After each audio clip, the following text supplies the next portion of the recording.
Alright, so here we are in Book 2 of the Aeneid, in this little section of lines 40 to 56 with Laocoon.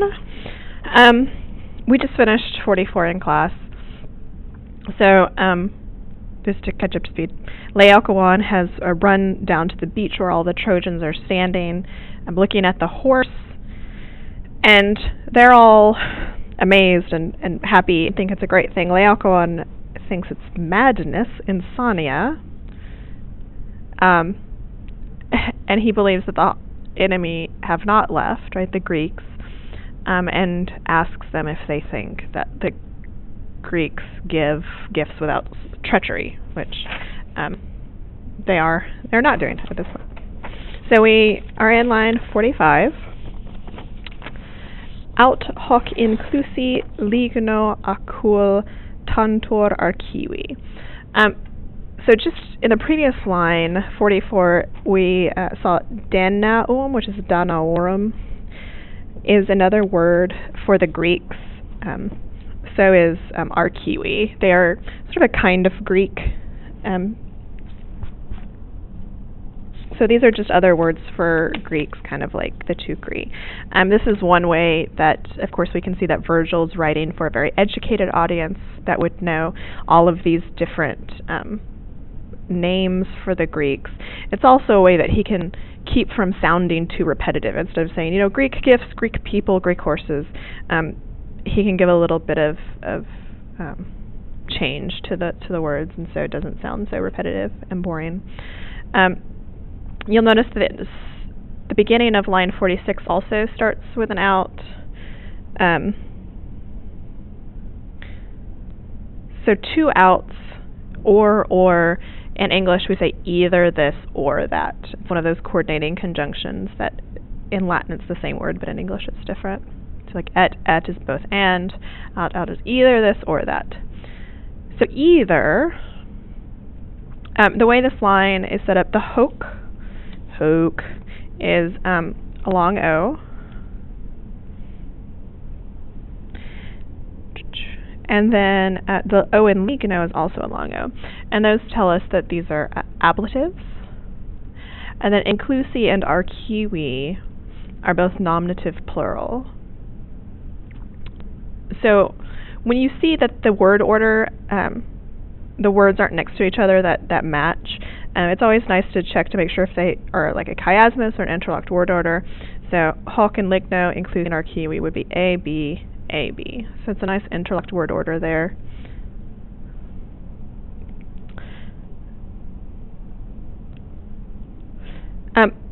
And the book tells you too that ligno, which means wood,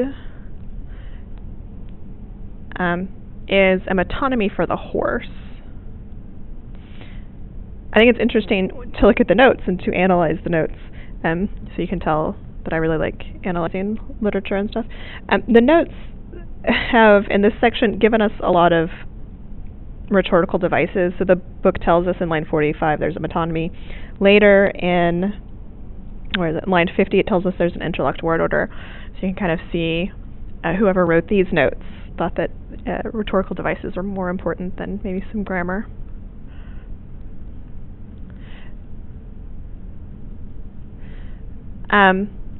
So ligno is wood.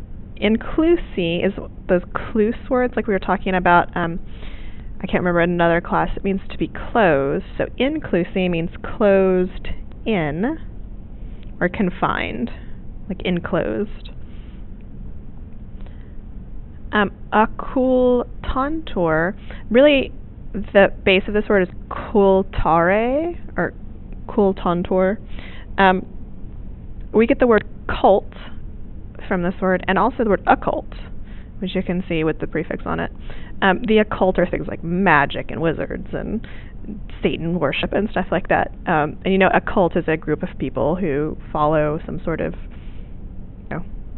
religion, philosophy, and it means hidden in Latin. Occultatio means to hide, conceal, secrete, not in the sense of like to secrete a liquid, but to secret something, to hide it. Because a cult is something that is not open to everyone. The ideas and membership. It's hidden. It's special for the people inside of it. And so occults, right, like Satanism and magic and all that stuff, it's not for everyone. It's for specifically the people who are part of that group. So our nominative, we can say that the Greeks are hidden, closed in, and the book suggests we say in this wood, like in this wooden horse. But because it's ablative, I think it would be acceptable to also say they're hidden by this wood.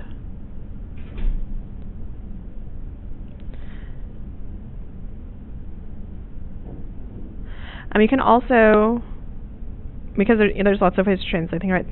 The closed-in Greeks are hidden in this wood.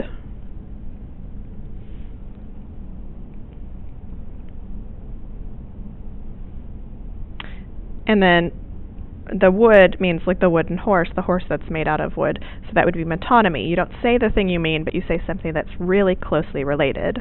So instead of saying in this horse, you say in this wood, which is what the horse is made out of. So either the Greeks are hiding in it, or haec in nostros fabricata est machina muros. Haec, fabricata, and machina all go together. They're all nominative.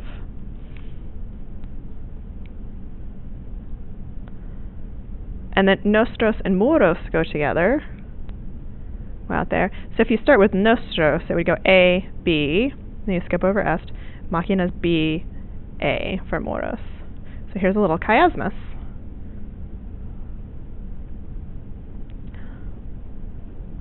Fabricata est is your verb. It's that perfect passive. It's just like it kind of looks like fabricated, made, constructed, fashioned. Or this machina, this not really machine, but device, maybe.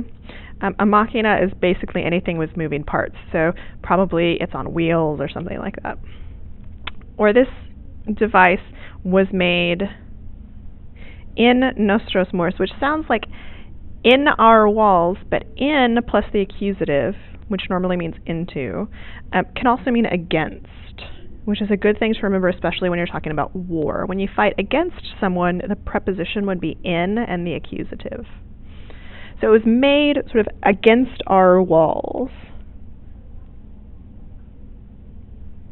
as in to fight our walls, which is exactly what it was made for. The Greeks couldn't get past the Great Walls of Troy, so they had to devise a plan that they would be brought into the walls of Troy and open them from the inside.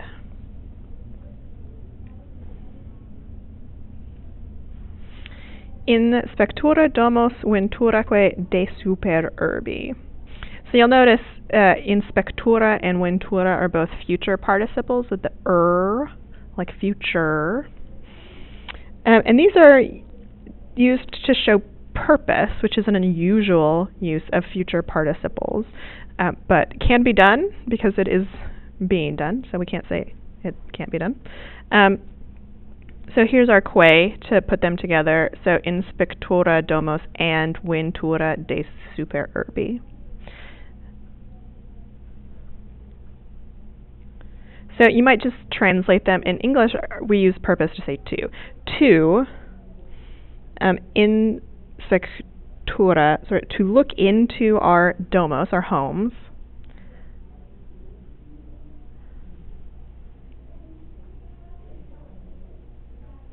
And ventura, right, is venio venire, to come.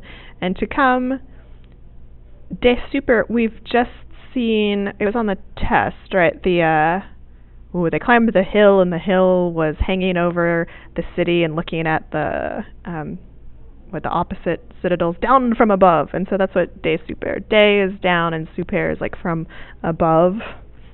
So to come into the city, the down from above. Right, like, because it's a tall horse, and so, right, it's going to look into our homes and come into our city. Urbi is a dative of direction, which is funny because I'm teaching the Latin 1's the dative right now. And I'm very emphatic. You don't use it for direction. But it's a lie.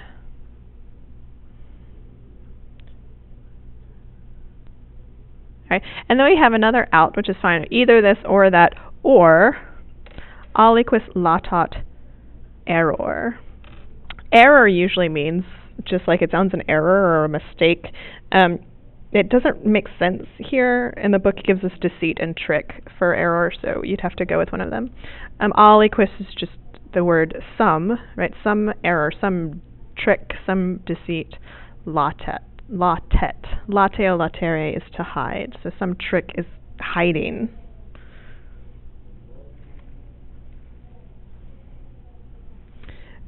Latent, we get the word latent, like if you have a latent talent, it's a talent that you haven't discovered yet, or people have latent genes, right? You have genes for things that don't show up in your physical appearance, and they're latent. Equo ne credite tucri. So we had the word credo, credere up in line 43, creditus, and there it introduced an indirect statement, but here it's going to be followed, or it's preceded really, by a dative. If I said don't believe the teacher, teacher would have to be dative, or like don't trust the teacher. So here, ne credite, don't trust equo, the horse, and the horse is dative because credo, credere takes the dative. In English we can say you give trust to someone, and you can get that dative sense in there. So don't give trust to the horse. Or just don't trust the horse. Tucri, Trojans. So tucri, especially with that comma there, and it's set off, you would have to say that it's vocative, because he's addressing the Trojans. So credite is an imperative, and it looks just like all the imperatives that we've seen. Usually when you have a negative imperative, which is called a prohibition, it's noli. So noli plus the infinitive, so it would be noli credere, is what you would normally see for don't trust, right? And if he's talking to Trojans, we'd have to say nolite, which is the plural, credere, equo, right? Don't trust the horse. But in poetry, because things are different in poetry, you can use this ne plus the infinitive. No, sorry, not the infinitive, the imperative, which is unusual. Another way you can give a prohibition is to use ne plus a subjunctive. And it's usually considered more like a polite command. So there's some ways that you can show prohibition, telling people don't do something. The most common way is noli or nolite. Noli literally means don't wish. Don't wish to trust. But in English, it just means don't. Okay, now we have our famous line, which is the whole reason why we're reading this section, I'm sure. Oh, there we go. Quid id est timeo deneos et dona farentis. All right, quid id est. Quid is a great word. It means whatever. So if you're getting annoyed with your friends, you can always just tell them quid, whatever. And it's pretty, whatever it is, like whatever there is of the world, whatever it is. Timeo. Timeo means I fear. It's like the word timid, like I fear. Daneos, which we just saw that word for Greek in line 44. I fear Greeks. Et dona ferentes. So if we translate et as and, it means and bearing gifts, which doesn't make any sense. So you have to remember that et can also be translated as even, and it's not as common, of course, as et for and, but it makes more sense here. I fear Greeks even bearing gifts. So ferentes with its nt is a present participle, and it describes the Greeks, right? The Greeks are bearing dona, which are gifts. Dona is plural. One donum is a gift, and dona is the plural of donum, which again we just saw in line 44.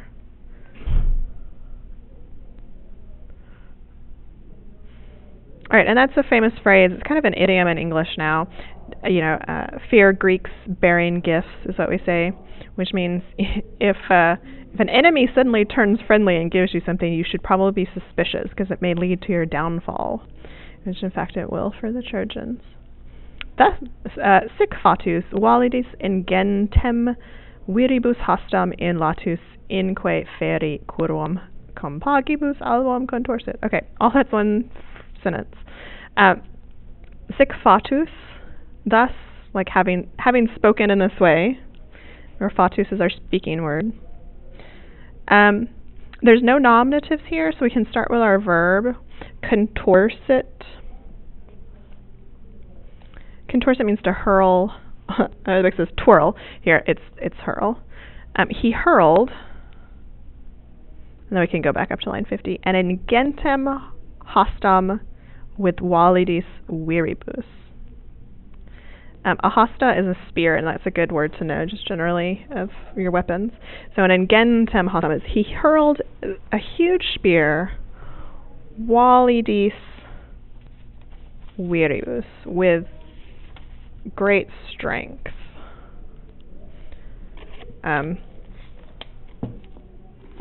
So validis and viribus go together, and ingentem and hostam go together, so it goes A-B-A-B, some intellect word order.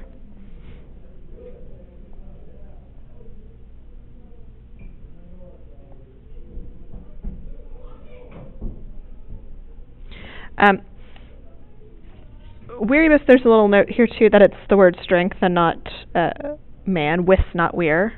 The way you tell them apart, just write a little note. So wir means man, and with means strength, but with changes to viris. It's called rhoticism. When you, I don't know if you guys want to know this. You don't need to know it for the AP test. When you have a word final S, and suddenly it's surrounded by two vowels, like when you give it an ending, the S changes to an R, because rhoticism. It's like the word flower, because floss, floris. The S changes to an R.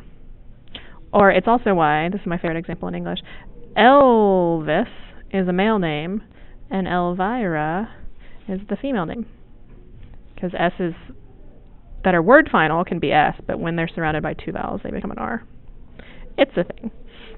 So with is third declension, so it's going to have third declension endings. Oh, that's not what I wanted. Virem. Vire. So ECM, semibus, esibus. I can't remember what your song is. Wir is second declension. This is going to go weary, wiro, wirum, wiro. Right? Usi, o, eorum, esosis. So they look very similar, and if you think you have one but it doesn't make sense, try the other one. But that's really how you tell the difference, is their endings. Wir is man, so you can think of second declension words are masculine, so it goes in the second declension. With is third declension. Okay, so he threw a spear with great strength. Viribus is ablative of manner, that's how he threw it.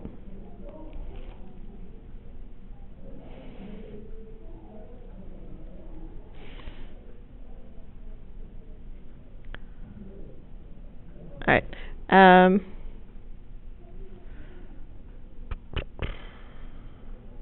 Boy, I can't remember how this part goes. Alright, you have to bear with me.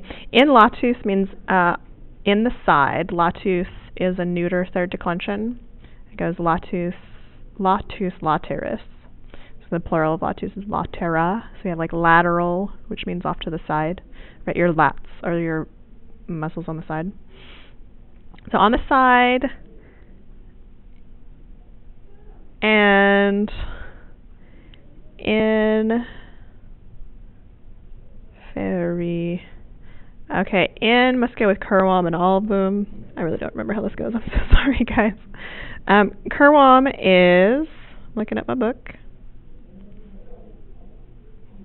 Kerwus is curved or crooked, and then album means belly or body. So the curved body, and then we'll take fairy because it's genitive, of the beast, monster, horse, we'll choose, in the side, and in the curved body of the beast compagibus, which means, the joints and seams, with curwum, ablative of manner or means. Oh, okay, so it's curved with seams? Boy, that doesn't make any sense. Alright, he threw a huge spear with great strength into the side and into the belly of the beast, curved with compagibus, joints, seams, or fastenings. None of those sounds very good. With seams. With joints? It's talking about, when you make a wooden object, it has seams or joints where you put the wood together. So it's curved because of the way that the wood has been put together.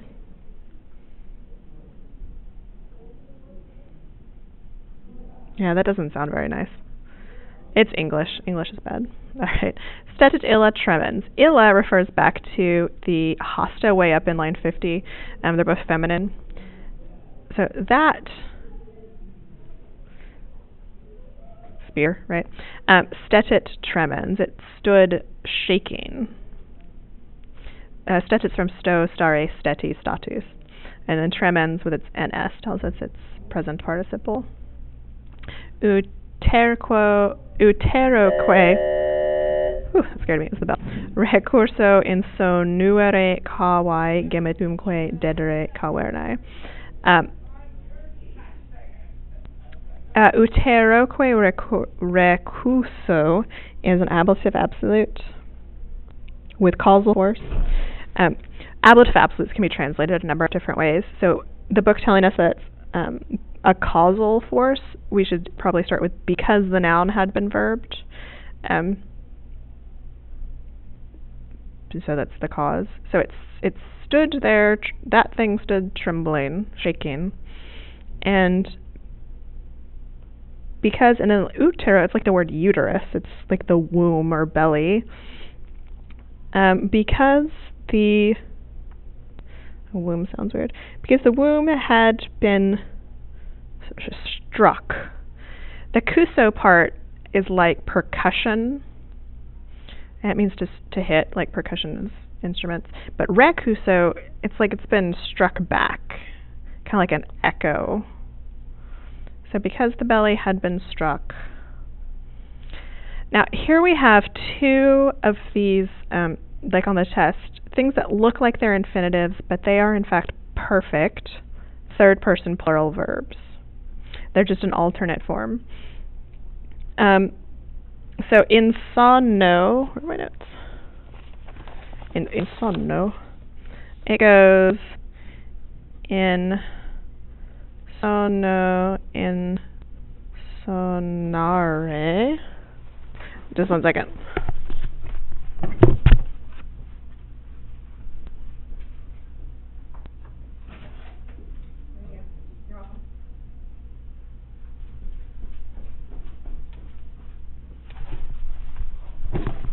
I'm back.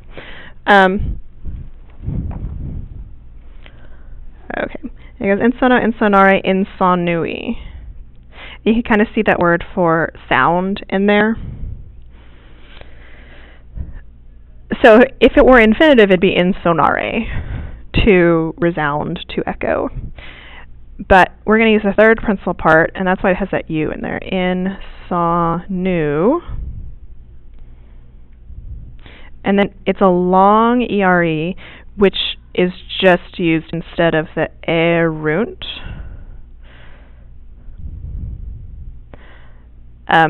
Which would have to be long, and here we can have a long, short. So it's used just in place of like they verbed. So we're looking for a plural subject, so we can use kawai and kawernai, which are really similar. Actually, kawai, sorry, it defines kawernai. So kawus means hollow, and then kawernai is just what it looks like. cavity, hollow, cave, the hollow, the hollow cavity, resounded, and then dedere, and gave a groan. So dedere would be the same thing. We'd have do, dare, dedi, datus. So instead of, it's not the infinitive, it's not dare. It's the perfect dead, and instead of erunt, ere.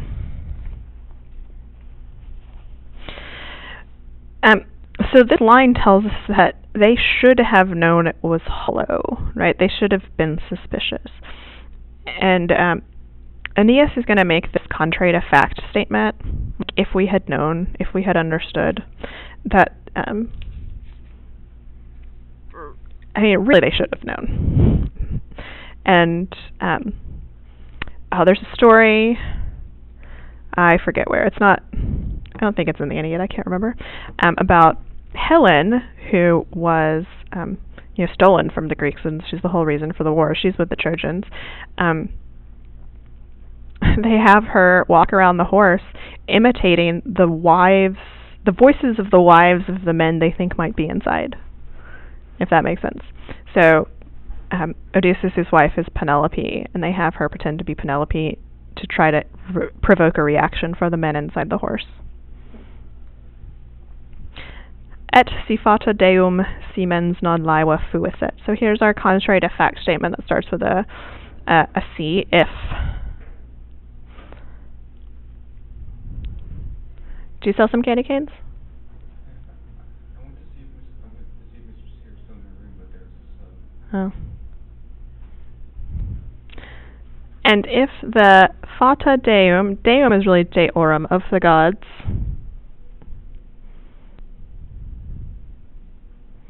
sort of if the fates of the gods, if men's, right, if the mind,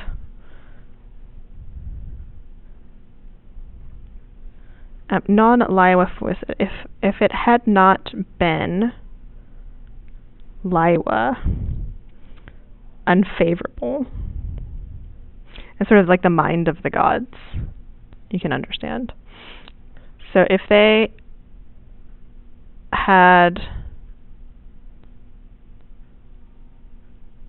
not been favorable, so you have your pluperfect subjunctive that tells you that's contrary to fact.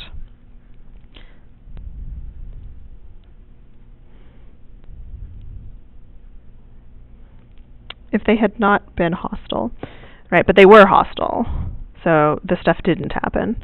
Impulerat fero argolikos foedere latebras. You might hate this, but argolikos is another word for Greeks.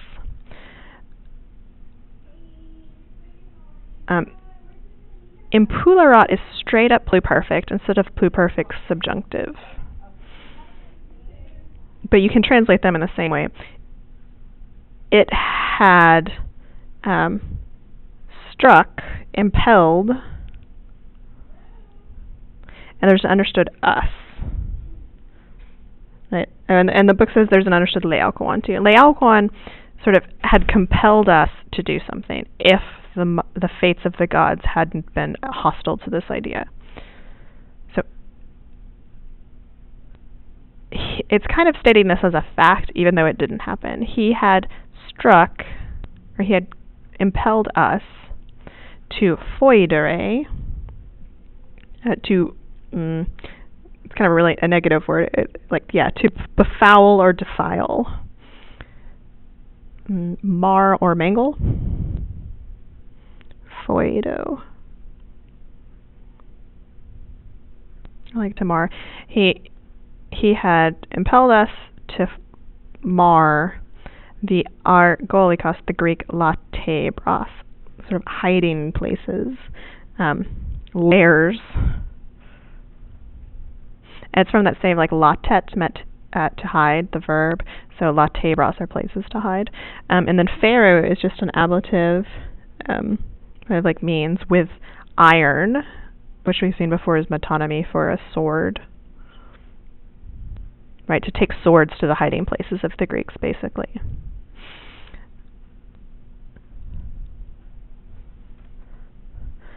Troiet nunc staret. Troy now would stand. So if the minds and the fates of the gods had not been hostile, Laocoon would have impelled us to destroy the hiding places of the Greeks. And Troy now would stand. And now we switch to second person, Moneres. He's addressing Troy itself now in the second part of the sentence, which is really pathetic in the most sense of like pathos. It's making you feel something for Aeneas. He's desperately missing his home. And he, this is a absolute turning point of the story in which they messed up. And Aeneas he can see that. He can understand that if they had listened to Laocoon, they would not have had, the absolute destruction of the city, and Aeneas' wife wouldn't have died, or his family wouldn't have died. So you would remain arx alta Priami, is what we're going to take this as. And you can take your quae as and, right? And Troy would now stand, and you would remain, comma, tall citadel, which we've seen a lot of, the arcs, of Priam. Priam is the king of Troy, and Aeneas' father-in-law, the father of Creusa, who was Aeneas' wife and died on the way out. So staret and moneres are imperfect subjunctives. The subjunctive is that would, right? Troy now would stand. It tells us something that didn't actually happen. It's contrary to fact. And staret is third person, but moneres is second person because he's addressing Troy. So you can say arx alta is, you can call it vocative.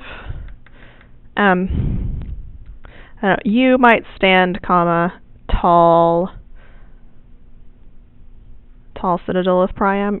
You might be able to make a case for it being nominative, but I'd say it's vocative. And then that's it. We're going to skip like 200 lines, maybe 150 lines for the next section. But we're going to do some Cicero before we start the middle part of Book 2. So there you go.